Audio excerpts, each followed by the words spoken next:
New Dino discovered in Zimbabwe reveals early evolution of sauropods. Jonah Choiniere, a paleobiologist at the University of the Witwatersrand, Johannesburg, was boating around the world's largest artificial lake in 2018 when he and his team found the first known fossils of Musankwa sanyatiensis, an ancestor of the sauropod dinosaurs from around 210 million years ago. Part of a flood of similar discoveries from the past decade or so, the fossils hint at how the four-legged sauropods developed from the two-legged sauropodomorphs that preceded them. We knew right away this is not something we'd ever seen before, Choiniere says. In fact, the fossils fill a gap in the early evolution of the sauropods, the long-legged, long-necked herbivores that would eventually become the world's largest dinosaurs. Musankwa discovery. Choiniere was searching for fossils on the shores of Lake Kariba when he and his team found the first signs of Musankwa sanyatiensis. Situated in southern Africa, Lake Kariba is an artificial reservoir on the Zambezi River that straddles the borders of Zimbabwe and Zambia. The area contains many fossils dating back to the Triassic and Jurassic periods, but the majority of these fossils were submerged when the reservoir was filled in the 1950s and 1960s. In recent years, however, low water levels due to drought have provided a rare opportunity for fossil hunters, including Choiniere and his colleagues. Renting a houseboat, which served as an on-site laboratory, and setting out in 2018, Choiniere and his team found a strange assemblage of fossils sticking out of the ground on Zimbabwe's Spowing Island, on Lake Kariba's northeastern side.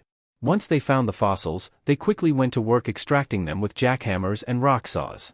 The image of paleontologists wiping delicately at fossils with toothbrushes isn't exactly accurate in this area, Choiniere says. They then covered the fossils with burlap and wrapped them in the kind of plaster used to mend broken arms to transport them back to their floating lab. It's cool adventurous stuff, Choiniere says. There were crocs everywhere and hippos. We had to have an armed guard with us.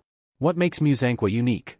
The fossils, including fragments from the thigh, shin, and ankle of a single dinosaur, were the only remains of Musankwa sanyatiensis that Choiniere and his team found.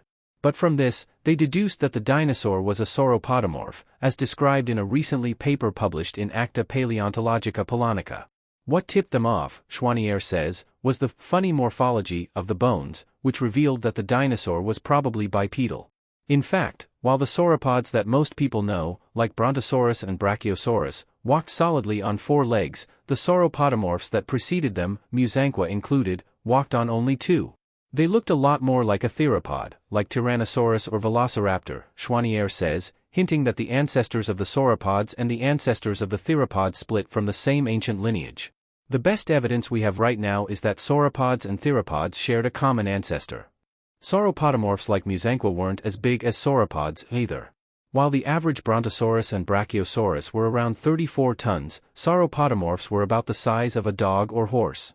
Musankwa likely weighed about 850 pounds, Choiniere adds, or roughly the size of a small horse. The newly described dinosaur was named partly after the houseboat, also dubbed Musankwa, that Choiniere and his team used to explore the lake. We loved the boat so much that we felt like we had to name something after it one day, Choiniere says. Meanwhile, sanyatiensis was derived from the Sanyati River, which flows into Lake Kariba just south of Spowing Island. Musankwa and sauropod evolution. By dating the rock that surrounded the fossils, Choiniere and his team found that they were around 210 million years old. That put Musankwa in the late Triassic, in the early period of sauropod development when sauropodomorphs were bipedal but beginning to transition to using all four legs. Musankwa is one of the earliest sauropodomorphs that's in that zone of experimentation, Choiniere says. Few dinosaurs have been discovered in Zimbabwe in the past few decades, but those that have helped illustrate this transition. Described in 2022, the fossils of Mbairasaurus rothii may be the oldest dinosaur fossils from Africa.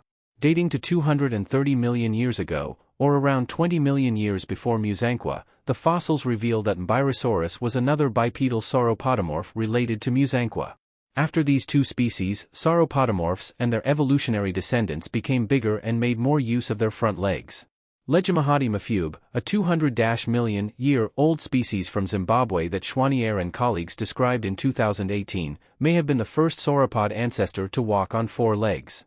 Weighing in at around 12 tons, its size meant that the species pretty much needed to be quadrupedal, Choiniere says. Meanwhile, Vulcanodon caribensis, another 200-million-year-old species from Zimbabwe, may have been the first sauropod ancestor to fully adapt to life on four legs. It's likely one of the first true sauropods, Choiniere adds, unlike the sauropodomorphs that preceded it. Still, it would take another 60 to 80 million years after Musankwa for true sauropod giants, including Brontosaurus and Brachiosaurus, to appear. Lives of Musankwa. While the earliest sauropodomorphs were likely omnivorous, Choiniere and his colleagues believed that Musankwa had already developed a fully herbivorous diet. They likely fed on the plants around bodies of water, just like elephants and rhinoceros do in Zimbabwe today. It's analogous to the current ecosystem, Choiniere says. Instead of modern crocodiles, however, the late Triassic was dominated by other kinds of predators, like Metaposaurus, an amphibian the size of a small crocodile that could have eaten juvenile Musankwa. They are like these giant devil frog-looking things, Choiniere says. They have a head that looks like a giant toilet seat. Also waiting in ambush was Phytosaurus, a really monstrous animal that looked a lot like a 30-foot-long crocodile, Choiniere adds. And there may have also been freshwater sharks and giant lungfish that preyed on waiting or drinking herbivores. 200 million years ago, kind of the same story is being played out, in Zimbabwe, just the actors are different, Choiniere says. Musankwa is evolving in ecosystems that aren't dino-dominated. I sincerely appreciate your patronage and support. We kindly request that you take a moment to like and subscribe to our channel. Doing so enables us to continue creating high-quality content for you. Thank you for your continued patronage and support.